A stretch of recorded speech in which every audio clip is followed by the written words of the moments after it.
We're interrupting this program for a special live report. We're wrapping up the week with another White House press briefing. Let's go to Karoline Leavitt. From the White House physician.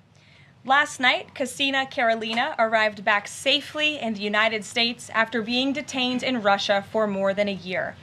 Since Inauguration Day, President Trump and his team have secured the release of more than 40 detained Americans abroad. This is more than half of the number of Americans released by Joe Biden in 4 years, and President Trump has brought these Americans home in 80 days. This administration will continue to work hard to bring Americans home from around the world. As I've said before, and I will say it again today, everybody in this room has access to the most transparent and accessible president in American history. The cabinet meeting yesterday was further proof. President Trump asked each secretary to provide an update to all of you in the media on the critical work they are doing at their respective agencies to deliver on his agenda. And according to new reporting from the Washington Times, who I believe is in this room today, President Trump answered nearly 100 questions from the press, all of you, during his first 3 open press cabinet meetings this year. That's nearly 20 times the number answered by Joe Biden in cabinet meetings during his entire 4 years in office. In more excellent economic news that was released yesterday, the Consumer Price Index report showed inflation fell to 2.4% in March, smashing expectations for the second straight month in a row. This marked the first drop in consumer prices dating all the way back to the COVID pandemic. Prescription drug prices saw the largest monthly decline on record. Prices for airfare, used vehicles, and car insurance all decreased as well. And energy prices fell 2.4% in March, driven by plummeting gas prices around the country. Also yesterday, House Republicans answered President Trump's call to move forward the budget resolution and officially set the stage for the passage of one big, beautiful bill. The American economy will boom after this bill is passed and the rest of the president's pro-growth agenda goes into effect. The largest tax cuts and deregulation in history, coupled with our energy industry unleashed and renegotiated trade agreements that put America first, are the ultimate formula to usher in the golden age of America. On that note, more than 75 countries have now reached out to the Trump administration, eager to address the trade issues that have exploited America and hurt our workers in the process. The phones have been ringing off the hook to make deals. And these countries wisely heeded President Trump's warning not to retaliate, and as a result, they were rewarded with a 90-day pause and substantially lower reciprocal tariff rates during this period so potential solutions can be achieved.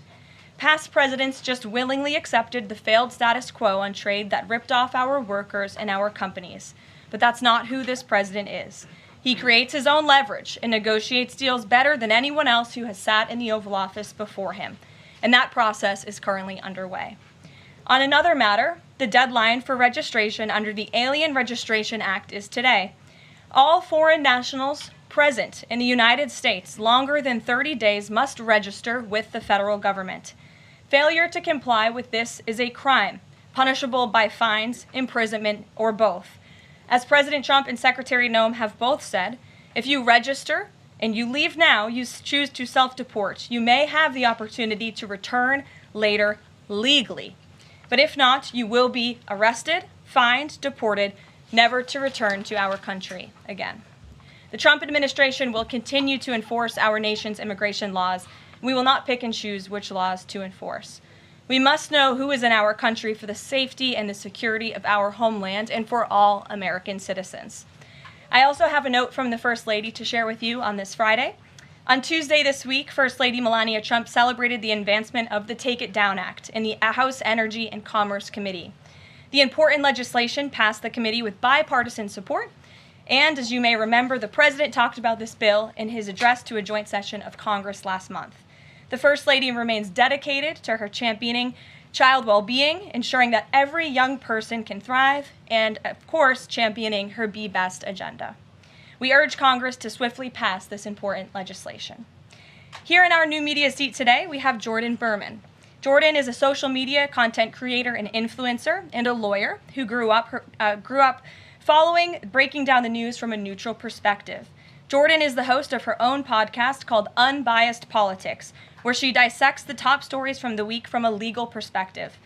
Jordan focuses on bringing back real journalism from a nonpartisan perspective and has mastered explaining complex legal decisions to a mass audience in the short-form context. Her two biggest platforms are TikTok and Instagram, where she has roughly 500,000 followers on each. With that, please kick us off, Jordan. Thank you. As you know, yesterday the House passed the SAVE Act, and many married women, soon-to-be married women, are concerned that the new voter ID requirements may inhibit their access to the polls. What assurances can you give women voters in America to ease their concerns? Sure. Well, the SAVE Act, as you mentioned, was passed by the House yesterday. This is the Safeguard American Voter Eligibility Act. I believe I'm getting that correct. And this act is a common sense measure. It would require proof of citizenship for voting in our elections.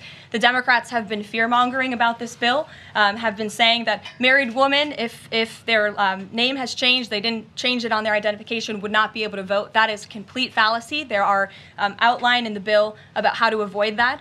The president very much supports a common sense solution to ensuring that only citizens can engage in our elections. This is critical to improving the integrity of our elections and also the trust that American citizens need to have in our electoral process. So the president supports this bill, and that is a myth that has been proven wrong by the text of this bill. And I believe some of the co-sponsors of the bill have been very vocal in addressing that. And certainly I myself, as a married woman, would not stand before this podium if the president did not support such a common sense measure.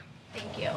For my next question, I actually want to give a voice to the American people. I sourced a question from one of my listeners. Her name is Bryn. She is from Oregon. And she asked, what, if any, plans do you have, the administration, for the money that will be generated by tariffs imposed on foreign goods? How will the administration facilitate the development of American industries when many critical components, labor, parts, etc., are much cheaper and more feasible from foreign entities? It's a great question from your listener, and I want to thank her for submitting it to you to ask. That's the part of the new media seat, is so that everyday Americans across the country have a voice in this room. So thank you again for being here. Thanks for the question. The president's point about his trade and tariff agenda is to bolster our manufacturing industries here in our country, to bring down the cost of living here in our country, and to ensure that we are maintaining critical supply chains here in America. We cannot be dependent on countries like China if we want this country to be strong and wealthy. So the president wants to restore wealth to America by shoring up these jobs here at home, which will result in good paying jobs and higher wages for the American public. And so Americans should trust in that process. He effectively implemented tariffs in his first term while driving down the cost of living in this country, and that's what he's focused on doing again. Thank you. As a follow-up question, could I just ask, are there any specific ideas that the administration has as to what that revenue, specific tariff revenue, will be used for? Yes, to the heart of your question, the president has spoke about the trillions of dollars that he expects in revenue from tariffs and how we can use it to pay down our debt and to ensure that we are no longer faced with a crippling national debt in the trillions that is going to bankrupt our nation for future generations. So that money coming back home will make America in the green rather than in the red, which any small business owner across the country, I believe, can appreciate. Thank you so much. Thank you. Kelly. Hey. Tomorrow there will be negotiations between the United States and Iran in Oman. What are the president's chief goals for that, and is he satisfied with how Iran is responding to this? They don't want direct face-to-face negotiations, instead sort of old-school shuttle diplomacy where they're in separate rooms and messages are passed back and forth. So is the president comfortable with the arrangement there, and what is the chief objective? Well, I have spoken to both the president and also his national security team who will be engaged in these discussions. These will be direct talks with the Iranians, and I want to make that very clear. I also spoke to the president just last night about his goal when it comes to Iran, and he has reiterated repeatedly to all of you publicly and also privately to his team here at the White House, his ultimate goal and the ultimate objective is to ensure that Iran can never obtain a nuclear weapon. The president believes in diplomacy, direct talks, talking directly in the same room in order to achieve that goal. But he's made it very clear to the Iranians, and his national security team will as well, that all options are on the table, and Iran has a choice to make. You can agree to President Trump's demand, or there will be all hell to pay. And that's how the president feels. He feels very strongly about it. And can you update us on Mr. Witkoff in Russia and what's happening with direct communications with Vladimir Putin? I can confirm that Mr. Witkoff is in Russia to have direct communications with the Kremlin and with Vladimir Putin. This is another step in the negotiating process towards a ceasefire and an ultimate peace deal in Russia and Ukraine. As these negotiations are ongoing, I obviously will not get ahead of the president or his team, but I think the president has been quite clear that he's been continually frustrated with both sides of this conflict, and he wants to see this fighting end. He wants the war to end. We believe we have leverage in negotiating a deal, to a peace deal, and we're going to use that leverage, and the president is determined to see this through. Sure. Thanks, Caroline. President Trump has said China wants to make a deal on tariffs. The president says he has a great relationship with Chinese President Xi. He's willing to speak with him directly. Why doesn't the president just pick up the phone and get this ball going? All of the things the president just said are true.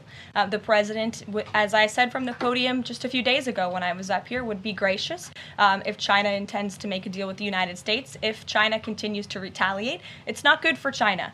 The United States of America is the strongest, best economy in the world, as evidenced by the more than 75 countries who have called the administration immediately to cut good deals. So the president wants to do what's right for the American people. He wants to see fair trade practices around the globe, and that's his intention and his goal. So is he waiting for China to make the first move here? I'm not going to comment on communications that are happening or may not be happening, or either way. We'll leave it to our national security team to get these discussions underway. And as always, in the effort of transparency, we will provide updates moving forward. But the president has made it very clear he's open to a deal with China. Why is he optimistic that China's going to make a deal or wants to make a deal? If they're not talking, where's that optimism come from? He's optimistic. Hey, Sean. why would any of our allies work with us to isolate China in a trade war if we're treating friend and foe alike? You'll have to talk to our allies who are reaching out to us. The phones are ringing off of the hooks. They've made it very clear they need the United States of America. They need our markets. They need our consumer base. You saw Prime Minister Benjamin Netanyahu in the Oval Office with the president saying that he was going to bring down all of their monetary tariffs and their non-monetary tariff trade barriers as well. We've heard from South Korea. We've heard from Japan. The president has spoken to Vietnam. We have Italy coming to the White House next week. There's a reason for that, Sean, and it's because they need the United States of America and our business model and our markets to survive, and the president is using that leverage to our advantage. Michael. Hey, thank you, Caroline. Two-part question on China. Beijing says it will simply ignore any further tariff escalations from the U.S. Does President Trump see this as China backing down? And as a follow-up to that, what do you say to people like Shark Tank's Kevin O'Leary who say, you guys simply haven't tariffed China enough?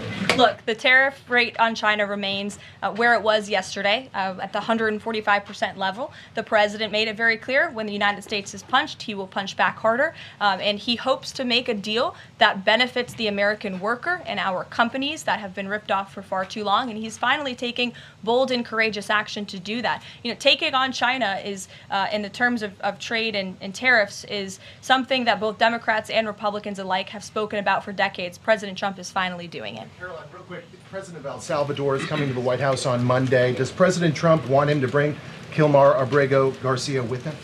The Supreme Court made their ruling last night very clear that it's the administration's responsibility to facilitate the return, not to effectuate the return. I believe the Department of Justice just filed another brief in the lower court. I would defer you to that for any updates. But as you mentioned, President Bukele will be here at the White House on Monday to talk about the cooperation that is at an all-time high. And we very much appreciate President Bukele and El Salvador's cooperation and the repatriation of El Salvadorian gang members who the previous administration allowed to infiltrate our country.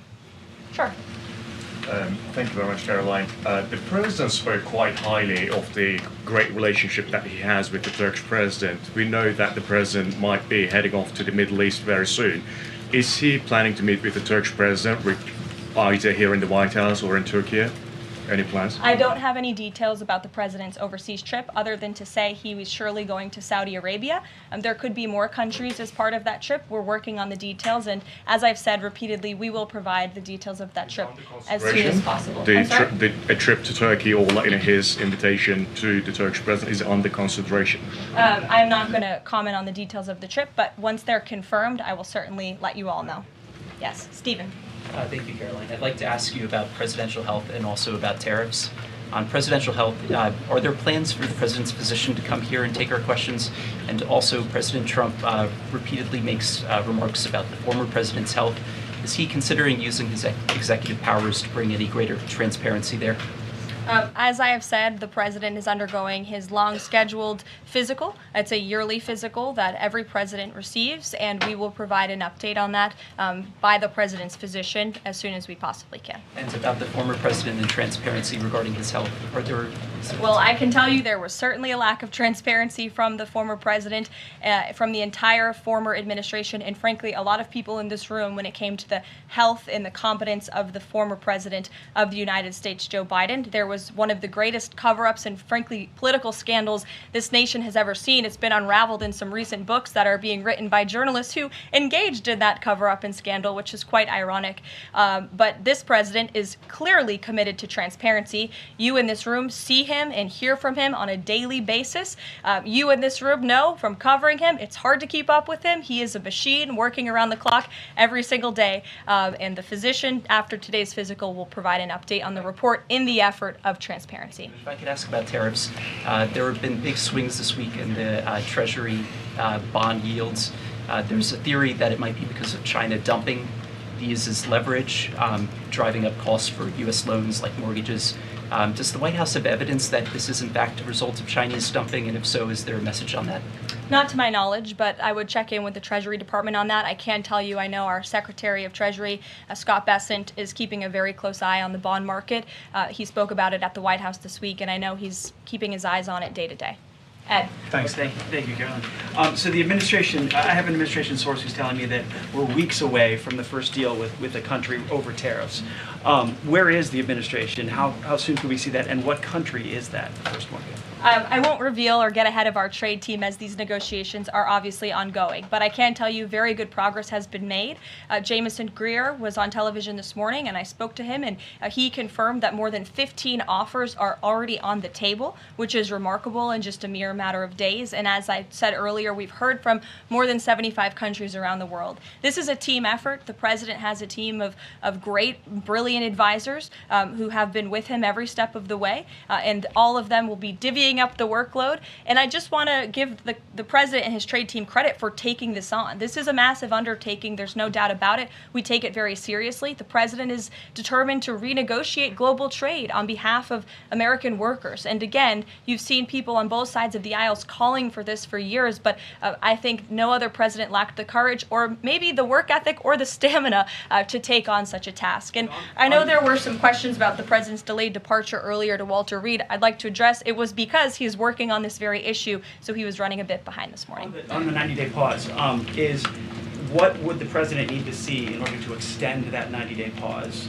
for countries on tariffs? Well, I think the president addressed this yesterday when he said he's hoping that there will be good deals made before the 90 days is up, and we will cut those deals as soon as we possibly can, country by country, tailor-made deals for each and every country as they all propose unique challenges and unique assets to each country, advantages rather, and when that 90-day mark hits, the president will make that decision then. One more, if I could, on a different subject. So a bird earlier attacked my colleague, Peter Doocy, doing a live shot at I'm wondering the White if House. that's why Peter is absent from his seat. Is he doing okay? He's recovering. Has anyone checked on him? He's recovering. Is anyone looking into that incident? I could check in with GSA to see if anybody here is looking into it. I also understand there was a mouse in the briefing room earlier today, so I'm hoping somebody checked in on that, as I'm hoping it doesn't run up here and distract me. That would be a good way for all of you to distract me, actually. Have a mouse come run up here. So I'll get an answer for you on that, out of respect for our good friend Peter. Jeff? Why is American consumer confidence so low? Look, I think there's a great optimism in this economy, great optimism for the American people, a lot of reason for people to feel optimistic. The president is, as I just said, trying to renegotiate the global trade agenda that has ripped off the American people for far too long. As he said, this is going to be a period of transition. He wants consumers to trust in him, and they should trust in him. Look at what he did in his first term. And I just want to reiterate all of the reasons to be confident since you asked, Jeff. For those watching at home, yesterday the CPI report, inflation declined massively. Consumer prices are dropping for the first time in years. Energy prices are down. In fact, oil prices are down 20% since this president took office. Wholesale prices fell again. There have been trillions of dollars in investments into this country. Every day the president is signing executive orders to cut regulation, especially when it comes to Environmental Protection Agency, our energy industry. That's going to unleash the economic boom in this country that we saw in the president's first term. So trust in President Trump. He knows what he's doing. This is a proven economic formula. What is he asking of Americans at this time? He talked about transition costs, transition problems. Is he asking something specific for Americans to do? No, I think the president is asking for Americans trust in Trump, as I just said, trust in his economic agenda and formula. It's a proven formula that works. And by the way, clearly the American people do in fact trust him because they did just overwhelmingly elect him to this office. Jennifer. Is he going, I'm asking about the physical, is he undergoing any general anesthesia, and can you outline any of the other tests that he's doing today? He is not. He is undergoing quite a few tests, imaging. Again, it's a it's a yearly physical, so there's quite a lot that goes into it to make sure the president is accomplishing all of his goals, and we will provide a readout of that as soon as we can. And will you be committed to releasing all of the results, as many of the results as possible? Of course, yes. The president's physician will do that. I spoke with him this morning. Karoline, Sure. will you guys also consider releasing the president's fitness plan? He actually looks healthier than ever before.